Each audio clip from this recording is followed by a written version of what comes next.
Hey there guys, and welcome back to Dark Souls 3.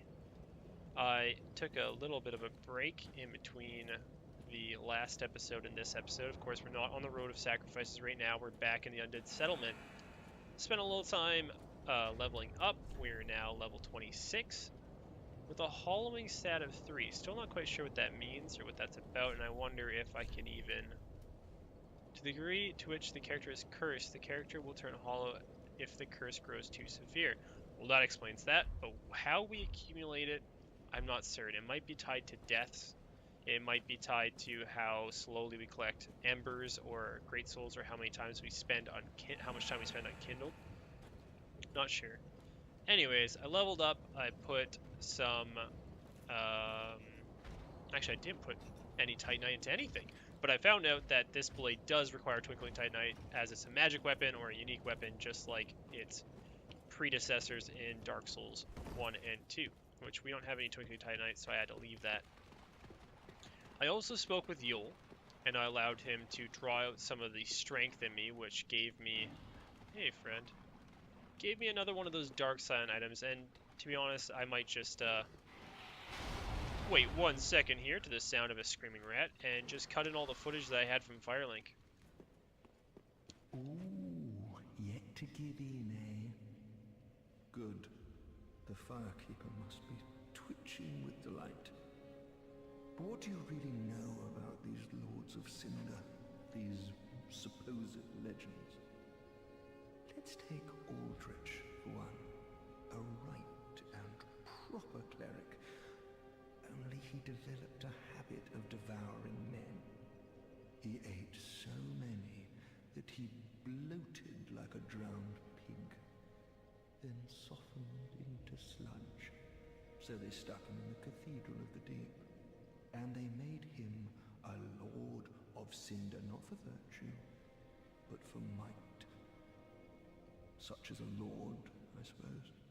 But here I ask, do we have a sodding chance?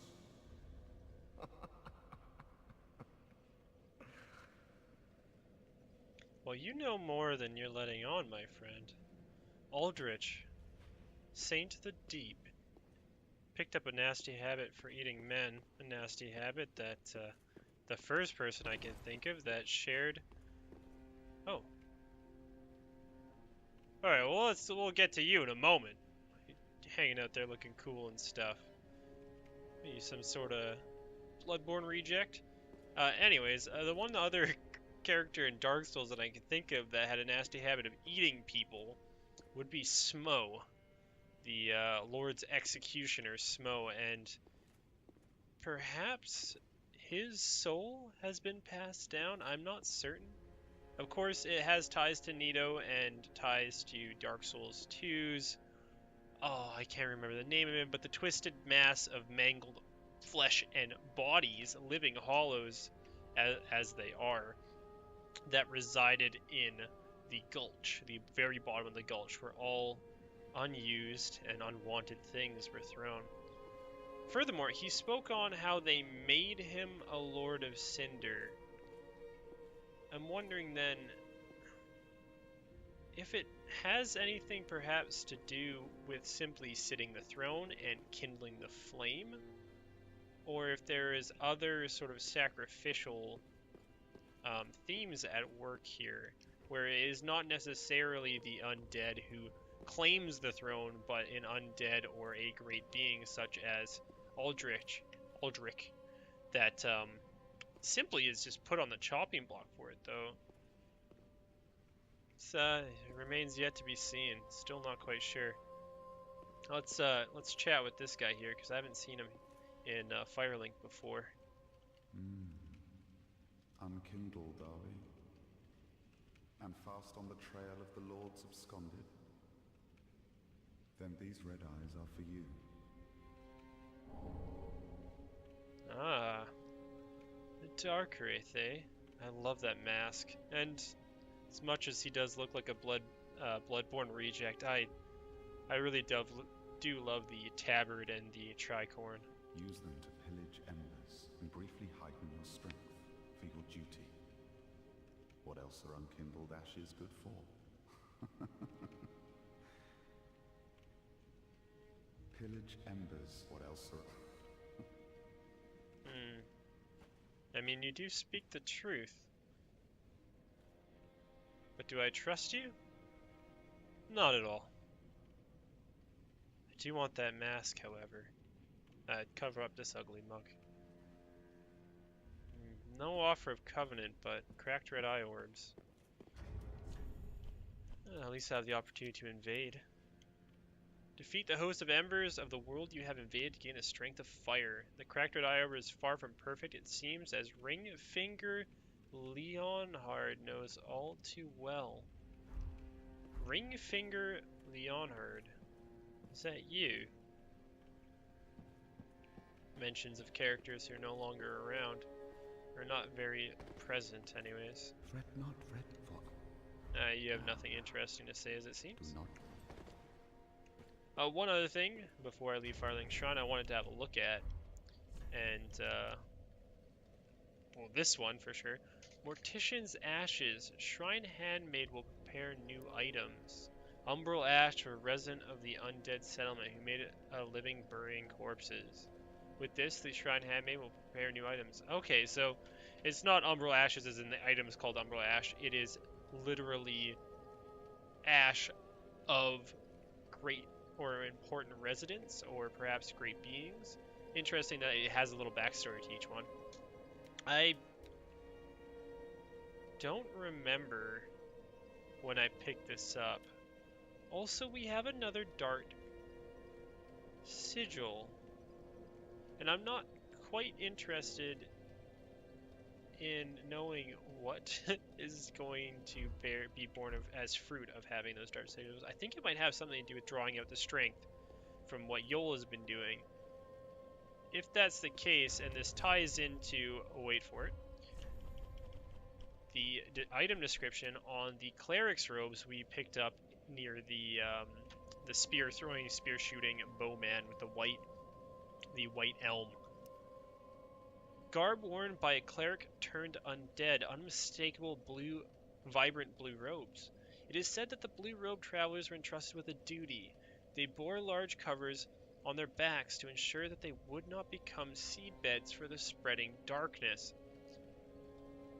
That, and the moment I read that, screams the idea that the dark sign, the whirling vortex of darkness that exists on the back of the marked, is responsible for the Ouroboros-like growths that have been shown throughout the game thus far. That perhaps chosen or perhaps very strong undead or hollows who bear the sign eventually tease out the darkness from within the black, tar-like, rampant humanity, as it looks like, from their bodies, and it consumes them, much like it did for Gundyr and the hollow we met in the High Wall of Lothric. Rolling back to the idea that the Clerics must wear a covered protection, a cover to lock in that darkness and keep it at bay. The Pilgrims, while not wearing quite vibrant blue robes, do bear some similarity to the robe here, though their hat is not the same. That cover, however, does lead me to question whether or not that the purpose of it is to keep the darkness at bay, perhaps with some sort of a chaos magic to defeat the power of the Dark Soul, interestingly enough, which is very cool. Also, to wrap up let's look at all the inventory stuff. Young White Branch. We picked up these around the White Elm, in the same spot that we picked up the Clerics robes. Little Dusk's first sorcerer's staff eventually became a seedling, and then 3 white birch saplings. The young branch is said to still contain echoes of Little Dusk's capaciousness. Of course, that's Dusk of Ulasil, the princess as I do know it, the one who will set in motion the events of the Artorias of the Abyss DLC. There was a sorcery you could get from Ulasil. Ulasil specialized in very unique sorceries that allowed you to turn into a pot or into different objects in the environment, which led to some pretty funny events occurring, such as people, I don't know, there's YouTube compilations of it, you can find it, trust me, it's hilarious. Anyways, it looks to be the case that her little wand grew into many trees, and these branches do the same effect, holding on to some of that Ulasil sorcery by transforming into something of the environment. Pretty cool. Useful? Maybe not. Really neat? Definitely.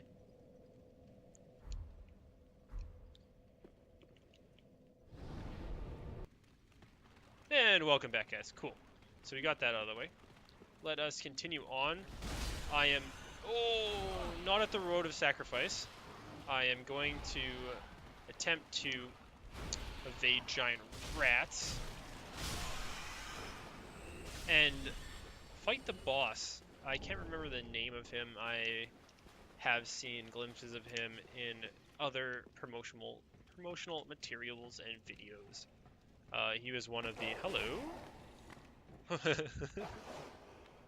Can't climb ladders now, can you? You son of a bitch. This way.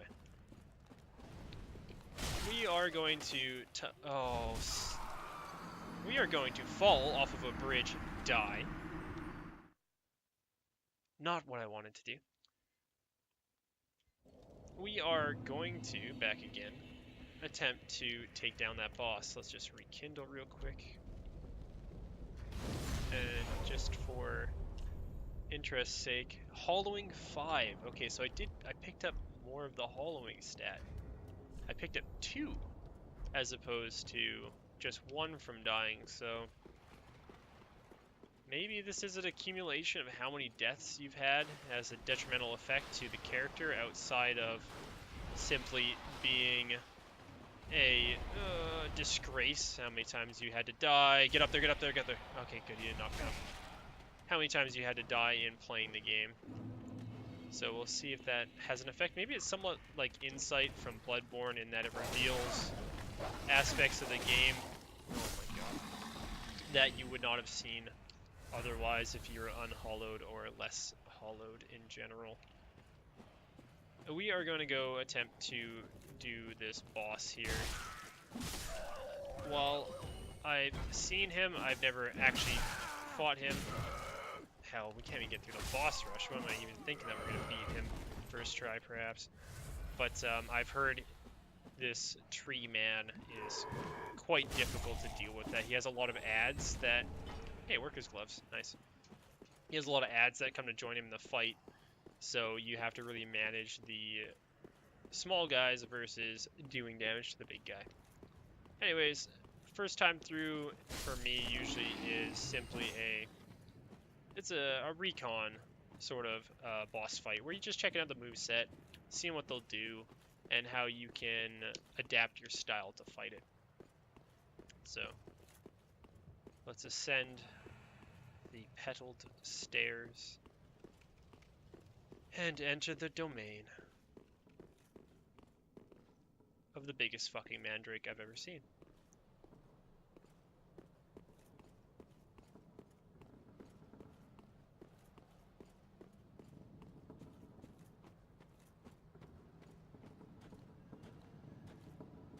Now I'm wondering if I can just clean up some of these guys first. That might actually have an effect on the fight, but I'm almost thinking that these guys are just meant to be killed anyways, and that more will spawn once old Treebeard there gets a little bit feisty with us. Alright, Curse, Rotten Grave, Greatwood. No intro, no cinematic, which is kind of sad. But let's get it on. Now, the name of the game here is Don't Get Eliminated. Dark Souls is very similar to the Most Extreme Challenge. Similar amount of flying fists and random pitfalls, but a little bit more of a grotesque nature to its themes. There are pod people on its branches. Alright, so... oh knowledge of the Souls games leads me to believe that I need to strike him right where his, oh, what is this? Oh, what the fuck? Okay, I wasn't prepared for the rolling move. Knowledge says that I'm going to have to strike him right where his tree bits would be if he were a non-asexually reproducing entity of flesh and disgusting energies, and I don't know what else. What could spawn such a being? I don't know, this is what happens when you leave those sprouts you were working on under the fridge for a little too long. So his pod's broken open. Just giving us a chance. Nope. He's invulnerable there. This might be his phase 2 then. Oh, you did not. Oh, wait, no, I'm alive. I was expecting some bed of chaos level of bullshit. Alright, a hand, a woman, some sort of a being has formed out of his womb. It is disgusting. Dodge the swipe. Don't think I can hit him from this angle. It really does have a chaos theme going on with a lot of eggs, a lot of, well,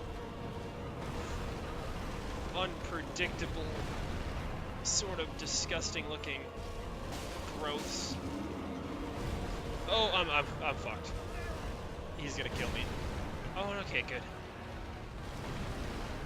Okay, dodge the follow-up. Dodge the wraparound. Get clear, get clear.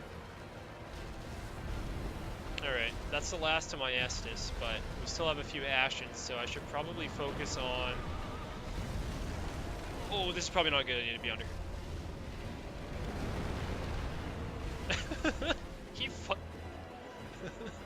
The moveset here is similar to something I would expect out of a pregnant woman attempting to... Oh, that was a good hit. A pregnant woman attempting to fight off a... Well, a chosen undead. Okay. So, the last batch of eggs has been taken down. I think the arm is weak to damage. I think I can attack them there, but... in truth, I'm not certain. It's going to fall down here, and this is an opportunity to strike at. The pods cannot be struck. That was a waste of stamina and a little bit of an opportunity to attack. I'm thinking that... Man, there's the wraparound. I'm going to have to strike the arm, and this is probably where the fight does get quite difficult. He's going to slap down on my face. I should have been prepared for that. And he's going to do a sweep. And I need him to slap, or her, or it. Gender neutral, I imagine. So, oh, not good. Let's try some fire bombs. Nothing, okay. Iframes. Oh, okay. Damn it. I'm not certain what to do here.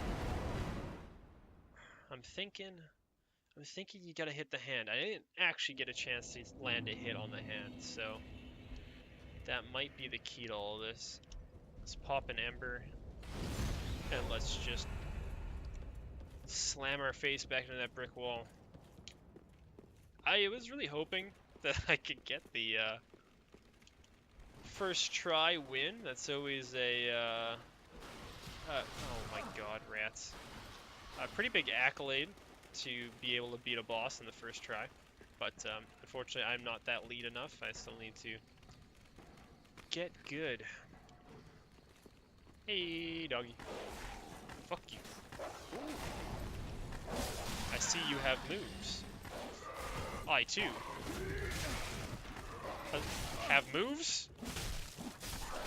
The air of certainty is... Oh my god, don't let me die to a fucking dog. Is not in my voice. Well then. I wish that was an ember so I could heal with that instead of using Estus. Ah, damn it, might as well.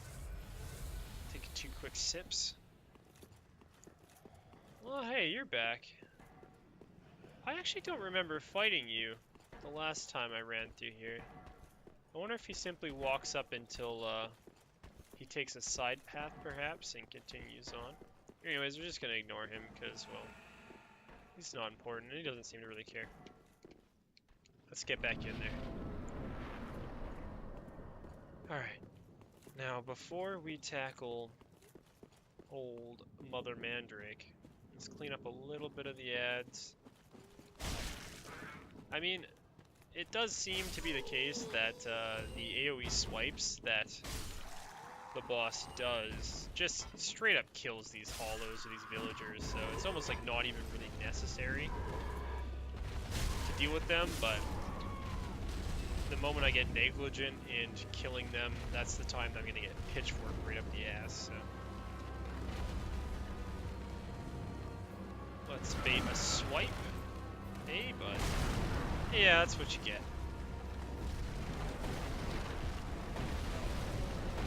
Oh, dingus. Alright, let's get in there.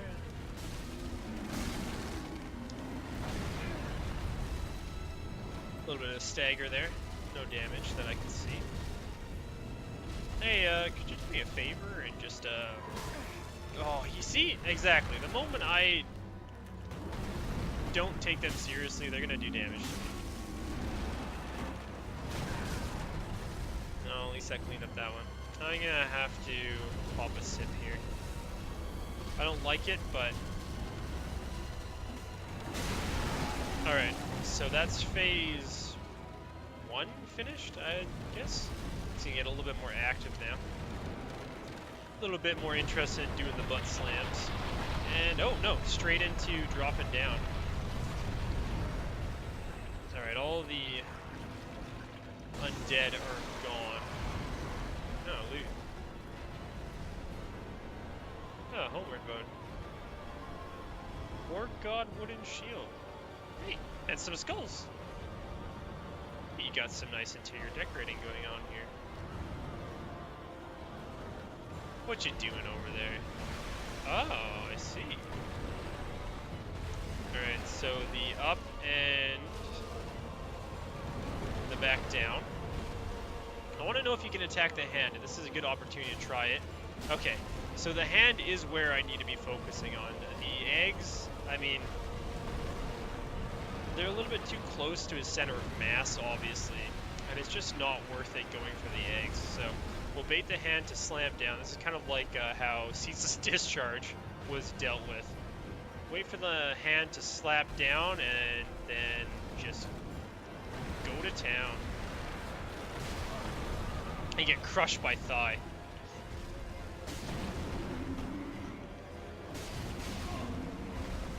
More thigh action, alright. Only got 1 Estus left, and I'm gonna have to pop it now, but I'm feeling pretty confident about this one. I might... I see that as I get bitch slapped. I might pop a... Oh, bugger. Alright, I might pop a pine resin, a charcoal pine resin. Give me a little bit extra DPS, but it almost seems like I'm gonna have to do this a 3rd time. Like I'm not gonna win this fight.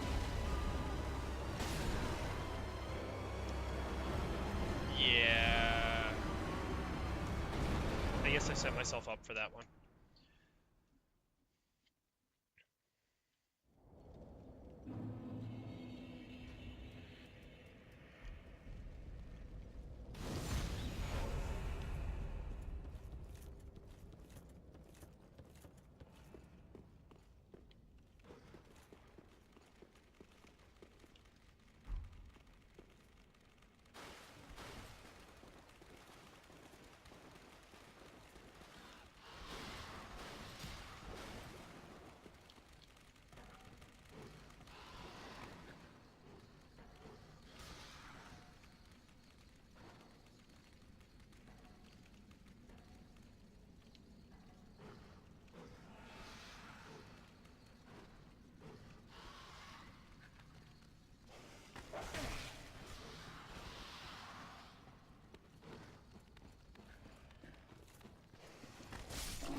Alright, so skipping some of the boring bits, which is... Calm down, you son of a...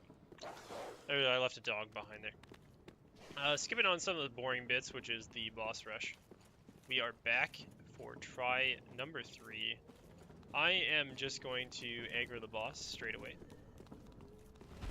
And let him deal with some of the accursed villagers. And just try to get him into phase 2 as quickly as is possible. I'm thinking that I'm going to be using the charcoal bundle later in the fight once we get down to the underground. I know this guy can deal a lot of damage, so I'm just gonna try to clean him up. Do a little bit of damage, let the foot come down. Missed.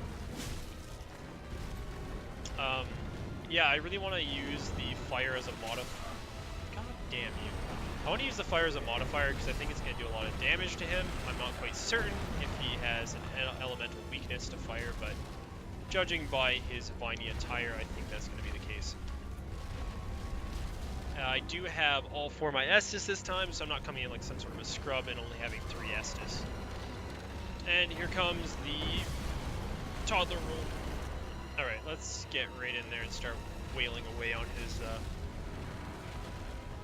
pubic area. That's an interesting... I've never seen him actually shake like that. Alright, let's get involved. To the thigh. Hey! I had iframes, friend. And he's gonna sweep soon. Oh, he's gonna roll on us. He's gonna roll? No.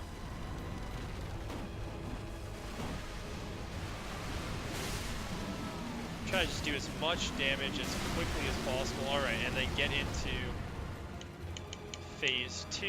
Take a sip. This is not doing bad. We have 3 Estus. Go away. And down we go.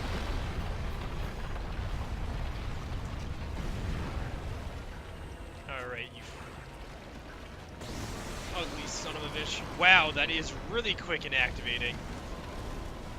But it doesn't last long, so the charcoal pine bundle, yeah, just like that. It's about, I don't know, 15 seconds or so, maybe even less.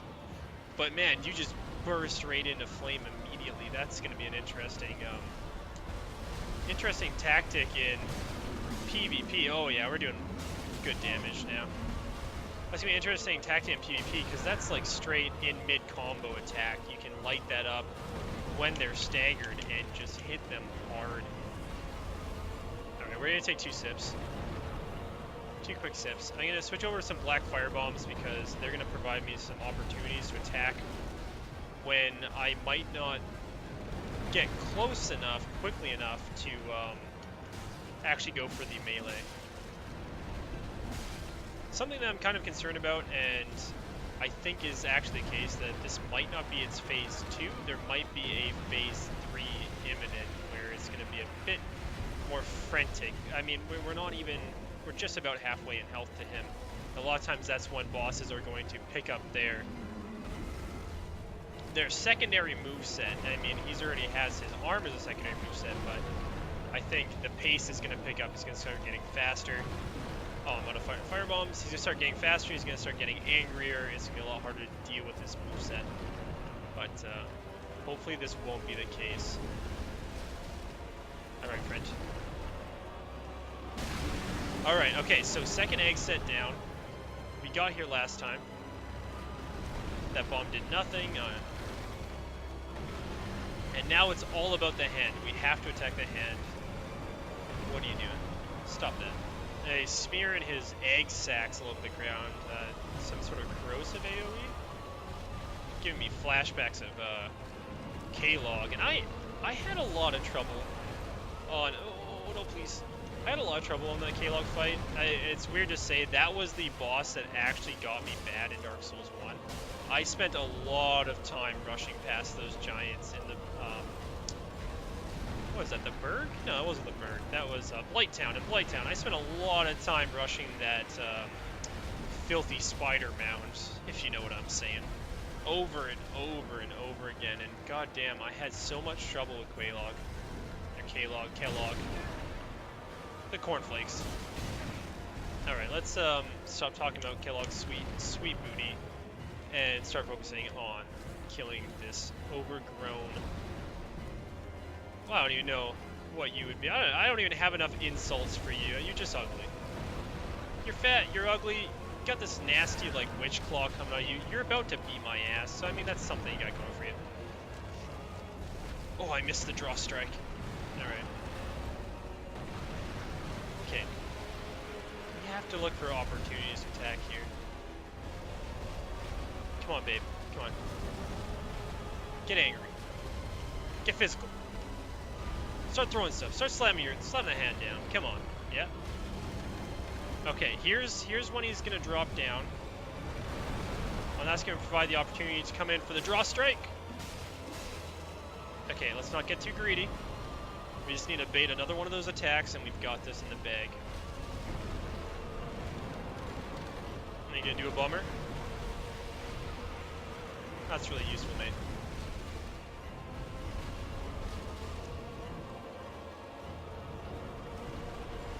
Come on.